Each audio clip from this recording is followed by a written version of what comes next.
Inna awwala ma yuhasabu bihil abdu yaumal qiyamah. Yang pertama kali nanti dihisab, dihitung kira pada hari kiamat, salatuhu, salat. Idza salahat, kalau sembahyangnya itu baik, salahal jasadu kulluh, salahal amalu kulluh, maka amal yang lain pun ikut baik. Wa idza fasadat, kalau rusak salatnya, rusak sembahyangnya, fasadal amalu kulluh, maka amal yang lain pun ikut menjadi rosak. Mengapa masjid ini cantik, megah, tegak berdiri? Karena ada tiang yang kokoh. Maka dalam satu hadis ditulis di samping mihrab Nabi, bila tuan puan pergi sampai ke Madinah, masuk ke dalam taman Raudah. Di taman Raudah ada mihrab, tempat Nabi menjadi imam. Pandang mihrab tiang sebelah kiri, ada tulisan hadis, as-salah imaduddin, sembahyang, salat, tiang agama. Mengapa kubah yang besar ini boleh di atas kita? Karena ada tiang-tiang yang kokoh menjadi penyangga. Maka bila tiang ini rapuh, retak, hancur, na'udzubillah, maka tak lagi bermakna binaan yang agung dan megah. Begitu jugalah dengan ibadah kita. Haji, puasa sunat, zikir, membaca Al-Quran, membina masjid, membantu anak yatim dan fakir miskin. Tak lagi bermakna bila salat tidak khusyuk kepada Allah subhanahu wa ta'ala. Bagi yang belum salat, maka dia perlu salat. Yang sudah salat, merenungkan makna salat. Yang sudah merenungkan salat, istiqamah di dalam salat. As-salatu imaduddin, fawailul lil musallin. Berapa banyak orang-orang wail, neraka wail bagi dia, celaka dia. Siapa dia? Alladzina hum an salatihim sahun, orang-orang yang lalai. Bukan saja melalaikan salatnya, tapi dia lalai dalam salat itu sendiri. Oleh sebab itu, Khabbab ibn al-Ath, sahabat Nabi ditanya, "Ya Khabbab, ya, pernah engkau melihat Nabi salat?" Pernah. Kerana dia sahabat Nabi, maka dia memandang Nabi salat. Apa yang kau lihat, wahai Khabbab? Apakah Nabi itu bila salat mulutnya bergerak atau diam sahaja? Maka Khabbab bin al-Arth menjawab, aku melihat mulut Nabi bergerak. Dari mana engkau tahu mulutnya bergerak? Andai salat zuhur, asar, tetap mulutnya bergerak. Bismillahirrahmanirrahim. Alhamdulillahirabbil alamin. Arrahmanirrahim. Maliki yaumiddin. Hamsah, begitu disebutkan oleh Al-Habib Hasan As-Saqqaf dalam kitabnya Sahih Sifat Salat Nabi. Mulut bergerak, hamsah. Lalu kemudian ketika Khabbab ditanya, dari mana engkau tahu bahawa mulut Nabi itu bergerak? Khabbab menjawab, bittirabi lihyatih, kerana aku melihat janggut Nabi bergoyang. Janggutnya bergoyang kerana mulutnya bergerak. Kerana mulut bergerak, dagu ikut bergoyang. Dan janggut Nabi pun bergoyang. Begitulah Nabi mengucapkan lafaz-lafaz. Mulut menyebut, hati mengingat, pikiran mengagungkan. Ada 3 kiblat. Kiblat dada ke arah Ka'bah. Fawalli wajhaka syatral masjidil haram. Kiblat mata ke tempat-tempat sujud. Dan kiblat hati kepada Allah subhanahu wa ta'ala. Saat itu sempurnalah gerak mata, gerak hati, gerak dada. Dada menghadap Ka'bah, mata menghadap tempat sujud. Dan hati selalu mengingat Allah subhanahu wa ta'ala. Sama seperti driver yang membawa kereta. Saat itu dia mungkin lalai, lupa, mengantuk. Dia balik ke tengah jalan. Sama seperti seorang pemuda yang membawa kendaraan. Manakala dia lupa dan lalai, boleh jadi dia terperosok, tapi dia balik ke pangkal jalan. Begitu jugalah agaknya. Manakala kita pasang niat, usalli fardal maghribi, salasa raka'atin, adaan, ma'muman, lillahi ta'ala. Kita dalam keadaan khusyuk, tapi manakala kita angkat Allahu Akbar, dia mula agak lari ke kanan. Dia pun berbelok ke kiri, kita luruskan balik. Wajjahtu wajhiya lilladhi fatara as-samawati wal arda hanifan musliman wa ma ana minal musyrikin. Manakala dia agak pergi jauh, balikkan ke pangkal jalan. Inna salati wa nusuki wa mahyaya wa mamati lillahi rabbil alamin. Membaca ta'awuz dianjurkan idza qara'ta al-Qur'an. Bila engkau baca Quran, fasta'iz billah, mintalah perlindungan kepada Allah. A'udzubillahi minasyaitonir rajim. A'udzubillahi as-sami'il 'alim minasyaitonir rajim. Bismillahirrahmanirrahim. Berdialog, berbicara dengan Allah Subhanahu wa taala. Alhamdulillahi rabbil alamin.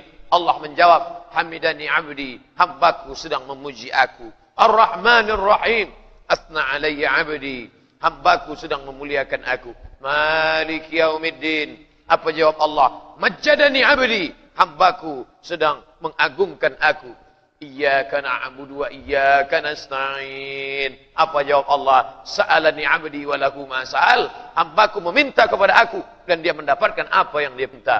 Maka kadang ada orang satu nafas dia buatkan satu ayat, walaupun salat zuhur, walaupun salat asar. Bismillahirrahmanirrahim. Alhamdulillahirabbil alamin. Arrahmanirrahim. Dia ingin merasakan khusyuknya dalam salat, mengingat kepada Allah Subhanahu wa taala. Ada orang yang satu ayat dia buat satu nafas, tapi ada juga orang yang boleh satu nafas Fatihah dengan ayat sekali. Maka mudah-mudahan kita tetap merasakan manisnya bacaan ayat-ayat salat, merasakan kebersamaan dengan Allah. Maka dalam maqam yang paling tinggi, Islam, iman, ihsan, sesuai dengan pertanyaan Jibril alaihissalam, ma huwal Islam? أن تشهد أن لا إله إلا الله وأن محمد رسول الله وتقيم الصلاة وتؤتي الزكاة وتصوم رمضان وتحج البيت إن استطعت إليه سبيلا وما الإيمان أن تؤمن بالله وملائكته وكتبه ورسله واليوم الآخر وبقدر خيره وشره. Puncanya adalah wamal ihsan. Apa jawab baginda sallallahu alaihi wasallam? An ta'budallaha ka'annaka tarah. Kau sembah Allah seakan-akan engkau memandang dia. Fa illam takun tarah la tudrikul absar wa huwa yudrikul absara. Dia tak dapat dipandang oleh mata, tapi matalah yang dipandang oleh dia.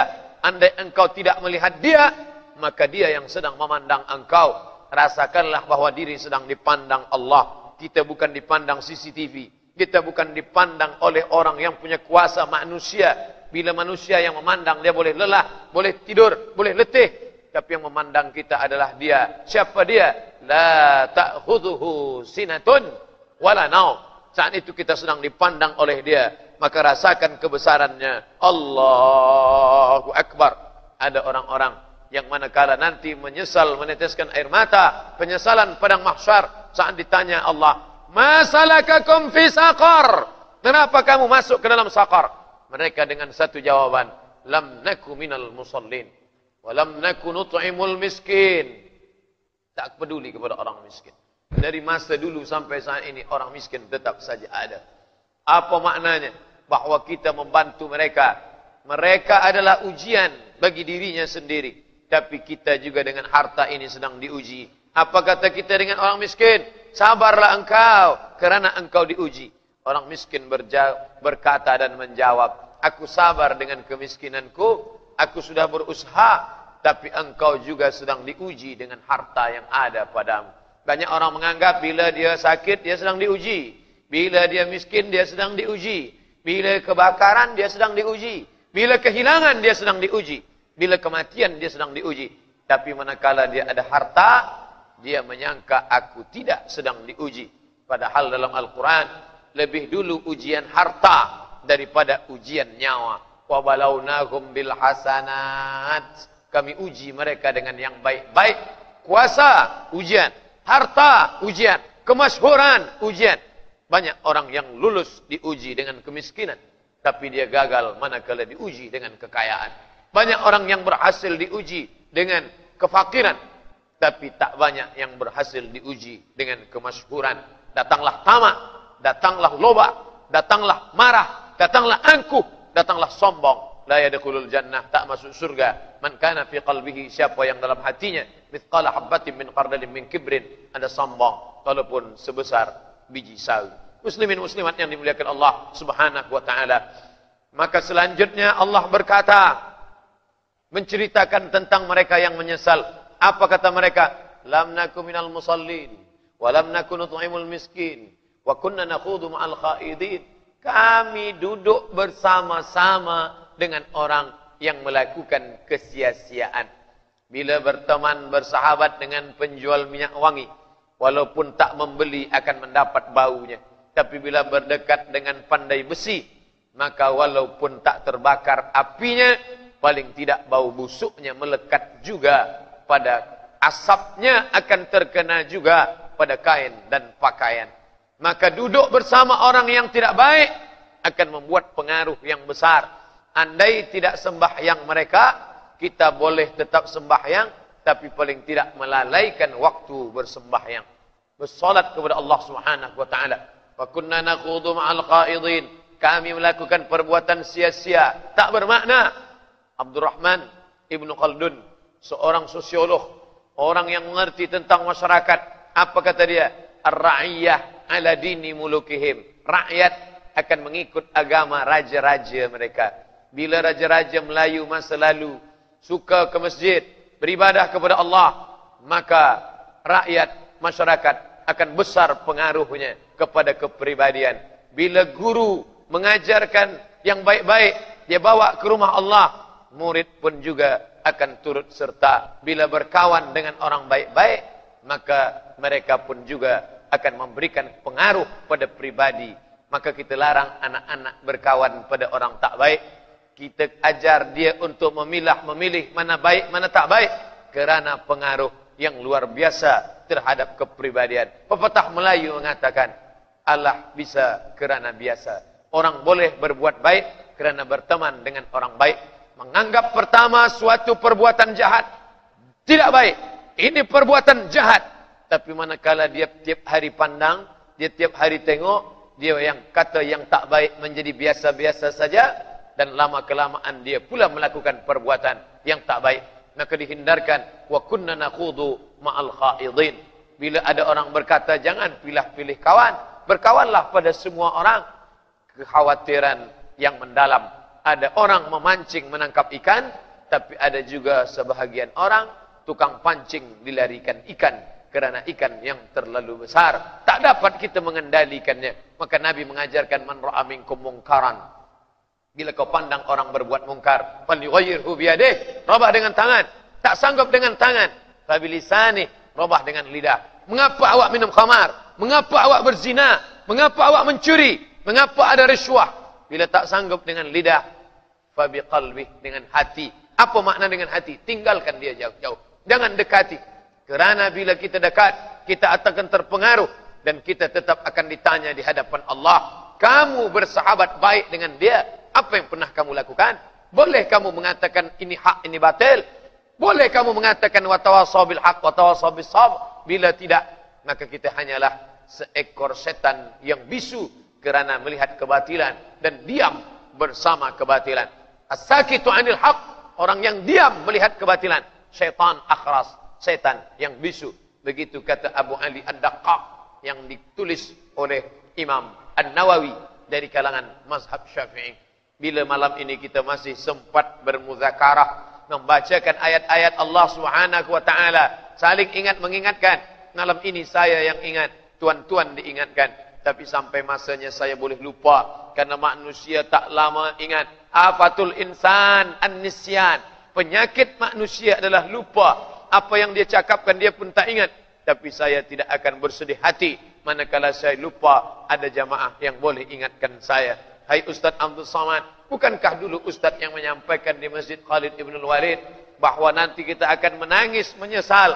Pertama, kerana tidak bersedekah. Kedua, kerana masuk ke dalam neraka sakar sebab melalaikan salat. Yang ketiga, kerana tiada peduli kepada fakir miskin. Yang keempat, kerana bersama dengan orang-orang yang zalim. Maka oleh sebab itu, manakala ada orang ulama besar bernama Imam Sufyan Ats-Tsauri, Imam Malik bin Anas duduk di kota Al-Madinah Al-Munawwarah. Sedangkan Imam Sufyan Ats-Tsauri dia jauh, dia duduk di Kufah, Irak. Suatu ketika berkirim suratlah sultan kepada Sufyan Ats-Tsauri. Wahai Imam Sufyan Ats-Tsauri, datanglah ke istana. Tapi Sufyan Ats-Tsauri menolak undangan itu dengan kata-kata yang baik.